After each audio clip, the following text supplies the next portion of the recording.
अक्सर लड़कियों का कहना था कि कुद्सिया मेरी खूबसूरती से प्रभावित है और इतनी अधिक प्रभावित है कि बिना किसी कारण मेरे साथ चिपकी रहती है। कुद्सिया ने जब एक बार ऐसी बातें सुनी तो दिल खोलकर हंस पड़ी। मुझे तो इससे मोहब्बत है। वह मेरे गालों को छोटे बच्चों की तरह थपथपाती। मेरी गुड़िया, मेरी हूर, ये कहते हुए उसकी बड़ी बड़ी काली आंखें और ज्यादा चमक उठतीं। मुझे कुद्सिया की आंखें बेहद पसंद थीं, रोशन और चमकदार। कुद्सिया बहुत खुश थी कि आखिरकार हम फिर से एक साथ पढ़ने जा रहे हैं। जबकि वह मुझसे 2 साल सीनियर हो चुकी थी, लेकिन इससे कोई फर्क नहीं पड़ता था, क्योंकि हमें हमेशा ही इसकी आदत रही थी। उन 2 लोगों के ग्रुप ने मेरा खास स्वागत किया, जैसे वे बरसों से सिर्फ मेरा ही इंतजार कर रहे थे। कुद्सिया और अफान के ग्रुप ने, अफान का नाम मैंने 2 साल पहले सुना था, जब कुद्सिया ने नया कॉलेज ज्वाइन किया था। कुद्सिया की बातों को मैंने कभी ज्यादा ध्यान से सुनने की कोशिश नहीं की, नहीं वे मुझे याद रहती थीं। कई बार उसने मुझे अपने कजिन्स के बारे में बताया, और मैं हर बार किसी नए जिक्र पर भूल जाती थी कि वह किसके बारे में बात कर रही है। लेकिन वह बुरा नहीं मानती थी, बल्कि नए सिरे से मुझे याद दिला देती थी। मैं हुकूमत, नेतृत्व पसंद थी, और कुद्सिया इस हुकूमत में मातहत की भूमिका निभाती थी। अगर वह मातहत नहीं भी होती, तो भी वह हुक्म चलाने वाली नहीं बन सकती थी। वह हुकूमत करने के लिए बनी ही नहीं थी। मैं उसके लिए खास थी, वह मेरी प्रशंसक थी, मेरी हर अदा और अंदाज की सराहना करने वाली थी। अफान का जिक्र उसने बार बार किया था, और लंबे समय तक मैं सोचती रही कि आखिर मैंने अफान के जिक्र को कैसे नज़रअंदाज कर दिया। क्या उसका जिक्र अनदेखा किए जाने लायक था? क्या ऐसा करना सही था? कुद्सिया मुझे लेकर अफान के पास गई। हुरिया, उसने मुझे देखते ही पुकारा, और मैं उसे देखकर बोल ही नहीं सकी। वह बिल्कुल वैसे ही मुस्कुरा रहा था जैसे कुद्सिया मुस्कुराती थी, उसी मोहब्बत और अपनापन के साथ। इतना इंतजार करवाया तुमने? उसका इशारा मेरे 1 साल के गैप की तरफ था। हम दोनों के ग्रुप में अफान सीनियर था और मैं जूनियर। अब तुम जूनियर हो गई हो, कुद्सिया बोली, यानी कि तुम हमारे बीच में आ गई हो। ये बात मैं नहीं कहना चाहती थी, कभी भी नहीं, मगर मैंने कह दी। हाँ, तुम दोनों के बीच में। वह हंसने लगी। वह मेरे आने से बहुत खुश थी। कुद्सिया की क्लास थी, और वह चली गई। अफान मुझे कॉलेज दिखाने लगा और साथ ही कॉलेज में हुए अलग अलग किस्से सुनाने लगा। वैसे ही किस्से कभी कुद्सिया भी मुझे सुना चुकी थी, लेकिन मैं बहुत ध्यान से अफान को सुन रही थी। अगर मैं थोड़ा ठहर कर सोचती, तो भी यही नतीजा निकलता कि मुझे उसे सुनना बहुत अच्छा लग रहा था। अफान, वह कोई असाधारण रूप से खूबसूरत नहीं था, लेकिन वह खूबसूरत था। क्यों था, यह मैं समझ नहीं पाई।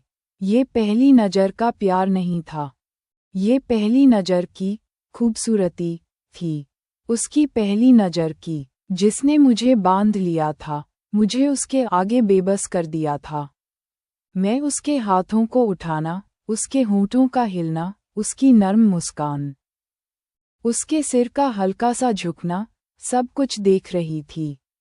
बहुत ध्यान से देख रही थी, लेकिन इसकी कोई वजह मेरे पास नहीं थी। शायद किसी के पास भी नहीं होती। कहाँ का मेडिकल कॉलेज और कहाँ की जिंदगी। मुझे तो कॉलेज में कोई और नज़र ही नहीं आ रहा था। वह कुद्सिया से 1 क्लास सीनियर था, लेकिन मुझसे नहीं। वह मेरे बारे में सब कुछ जानता था, जो कुद्सिया जानती थी। और मैं भी उसके बारे में सब कुछ जान सकती थी, अगर मैंने वह तमाम बातें गौर से सुनी होतीं, जो कुद्सिया अक्सर सुनाया करती थी। क्या अफान का जिक्र भूल जाने लायक था? पहले दिन कॉलेज से लौटने के बाद मैं देर तक यही सवाल सोचती रही। उसका नाम नज़रअंदाज किया जा सकता था, लेकिन वह खुद नहीं। मैं बार बार नए सिरे से अफान से पहली मुलाकात याद कर रही थी। मुझे ये सोचकर बेचैनी हो रही थी कि मैंने उसे प्रभावित किया या नहीं। उसे मैं कैसी लगी? शायद मैं उसे उतनी अच्छी नहीं लगी थी। पहली मुलाकात को मैंने हजारों बार अपने दिमाग में दोहराया। जब कुदसिया मुझे उसके पास लेकर जा रही थी, तो अफान की पीठ हमारी तरफ थी। वह अपने आईफोन में व्यस्त था। अफान, कुदसिया ने 2 कदम के फासले से उसे पुकारा। वह तुरंत ऐसे पलटा जैसे वह इंतजार से परेशान हो चुका हो। हुरिया, उसने ठीक मेरी आंखों में देखा, सिर्फ मेरी तरफ, और मैंने उसे स्पष्ट रूप से चौंकते देखा। बहुत से लोग मुझे देखकर ऐसे ही चौंक जाते थे। वह चौंका, तो मुझे बहुत अच्छा लगा। अपना नाम सुनना बहुत अच्छा लगा। वह सिर्फ मुझसे बातें कर रहा था, मेरे बारे में पूछ रहा था, सिर्फ मुझ पर ही ध्यान दे रहा था। लेकिन वह ये सब दोस्ती के लिए कर रहा था। कुदसिया की दोस्ती के लिए, या हुरिया के लिए। रात भर मुझे नींद नहीं आई। ये पहली बार नहीं हुआ था। अफान कहाँ है? कॉलेज पहुँचते ही मैंने सबसे पहले कुदसिया से यही पूछा। कल बता रहा था कि उसे कुछ काम है, इसलिए आज नहीं आया। उफ। अफान को आज कॉलेज आना चाहिए था। कल मुझसे मिलकर अगर वह छुट्टी कर लेता तो ठीक था। लेकिन उसने आज ही छुट्टी कर ली। मुझे अच्छा नहीं लगा, कुछ भी अच्छा नहीं लगा। मैंने कुदसिया से अफान की बातें की और वह उसकी बातें करती ही चली गई। जैसे वह इसी इंतजार में थी कि कोई उसे अफान के बारे में बात करने के लिए उकसाए। सीनियर्स के बेहुदा मजाक से मेरी आंखों में आंसू आ गए थे। उन्होंने मेरी पीठ पर एक फूल चिपका दिया था और मुझे पता भी नहीं चला। जब एहसास हुआ तो मेरी आंखों में आंसू छलक आए। वहाँ कोई दोस्त या क्लासमेट नहीं था। दिल कर रहा था कि इतने सारे लोग जो मिलकर मुझ पर हंस रहे हैं, उनके सामने बैठकर जोर जोर से रोना शुरू कर दूं। शायद मैं रो भी पड़ती अगर अफान मेरे पास न आता। उसने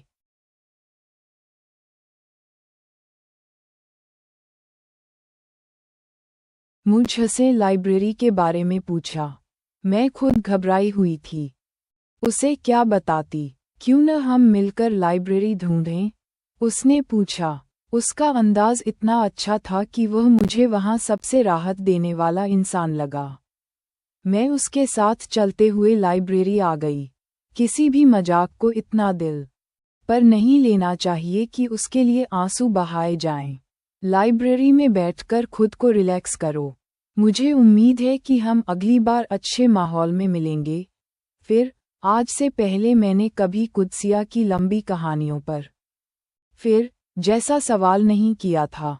अगले दिन मैं कॉलेज नहीं गई, और तीसरे दिन वह मुझे ढूंढता हुआ मेरे पास आया।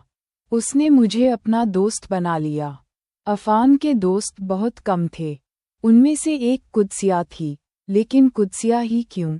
2 साल तक जब मैं अफान के किस्से सुनती रही थी, या यूं कहें कि एक कान से सुनकर दूसरे से निकालती रही थी, तब मुझे कोई दिलचस्पी नहीं थी यह जानने में कि आखिर कुदसिया ही अफान की दोस्त क्यों थी।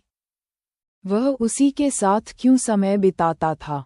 उसी को अपने नोट्स क्यों देता था? उसी की पढ़ाई में इतनी मदद क्यों करता था? फ्रेंडशिप डे पर अफान ने कुदसिया को अपने हाथों से बनाई हुई एक ऑयल पेंटिंग गिफ्ट की थी। कुदसिया वह पेंटिंग मुझे दिखाने के लिए अपने कॉलेज लाई थी। रेगिस्तान में एक छोटा सा घर बना हुआ था। घर के पीछे सूरज की किरणें उसे रोशन कर रही थीं। मुझे इस गिफ्ट में कोई खास दिलचस्पी नहीं थी, और न ही यह जानने में कि अफान ने इसे खुद बनाया तो क्यों, और बनाकर कुदसिया को ही क्यों दिया। कुदसिया तो पेंटिंग पर उंगलियां रख रख कर उसकी खूबियां बता रही थी और बहुत खुश भी थी। अब मुझे याद आया कि वह रेगिस्तान का घर उसी अफान का था। यादों की यह हलचल मुझे कुछ खास अच्छी नहीं लगी। कुदसिया ने भी अफान को एक गिफ्ट दिया था, और वह मुझे दिखाकर दिया था, और अफान ने वही फ्रेंडशिप बैंड पहनकर रखा था जो कुदसिया ने उसे दिया था। आने वाले दिनों में मैंने खुद को अफान का बारीकी से निरीक्षण करते पाया। वह सिर्फ बोलता नहीं था, बल्कि मेरे बोलने पर जोर भी देता था। वह खासतौर पर मुझसे ही मुखातिब होता था। हुरिया, हूर, ये तो सिर्फ जन्नत में मिलेंगी, कहकर वह शरारत से हंसने लगा। जमीन पर भी मिल सकती हैं। मैंने अपने सारे बालों को समेटकर बाएं कंधे पर फैला लिया। मैंने महसूस किया कि अफान ने दिलचस्पी से मेरी भूरे रंग की आंखों और बालों को देखा। वह जमीनी हूर को देख रहा था।